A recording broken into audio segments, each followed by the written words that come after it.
So yan mga kaibigan, dito tayo sa event natin ngayon. So ang event natin is 11 PM.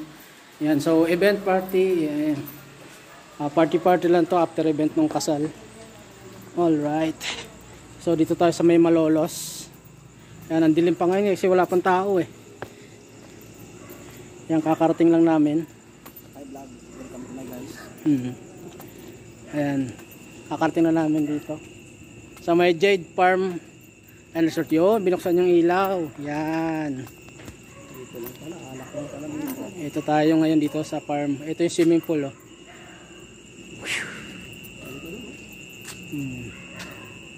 Yan. Ilawan natin to swimming pool ngayon. So yan nga mga kaibigan. So ito another problem na naman. So nagsiset-up na kami. Ayan.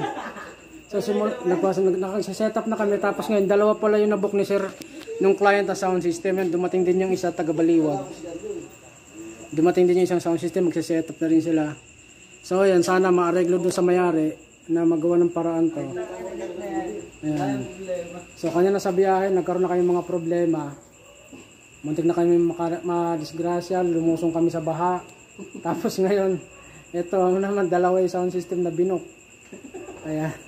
Buhay sound system. Yan, Sir Arnel DJ. Kasama ko, tatlo kami. Ayan. Yeah, so yan mga kaibigan, hindi pa nagsisimula yung event. Yan, kwentuhan muna tayo. May kwento ko lang kagabi kasi may event kami kagabi. Punta kami ng Malolos. So event namin is after party sana yung event is party wedding event naman. Ngayon pagdating namin sa venue, ang start ng ay 11 to 3 AM, 11 PM to 3 AM ng umaga. So bumiyahe kami rin almost 2 hours. Galing na San Jose del Monte papuntang Malolos. Yan. So ang dami namin pinagdaanan sa biyahe kasi umuulan. Ayan. Sumuong kami sa baha. And pagdating namin doon sa venue, wala pang tao, tapos nag-set up na kami, okay naman. Ang problema nga lang is dalawang sound system pala yung na-book ni sir yung groom. Tapos doon sa isang sound system is nakapag-book na, siya down, sa amin wala. Yan, so ang nangyari, patapos na kayo mag-setup, dumating yung sound system.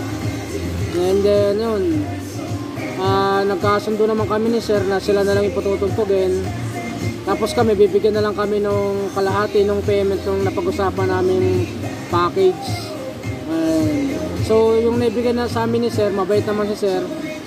Para wala daw samaan ng loob kasi mali din naman siya kasi hindi siya nag-confirm na nag-book siya sa iba.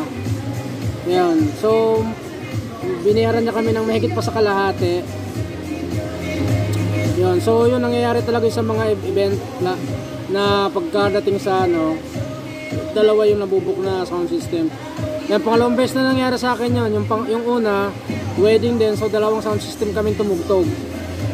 Yan, ganun yung nangyari. Spinner doon sa kanila, sa Spirit Light and Sounds yung kasi in-house sila. Sa kanila na lang yung ginamit namin ni spinner DJ, sa akin yung audio.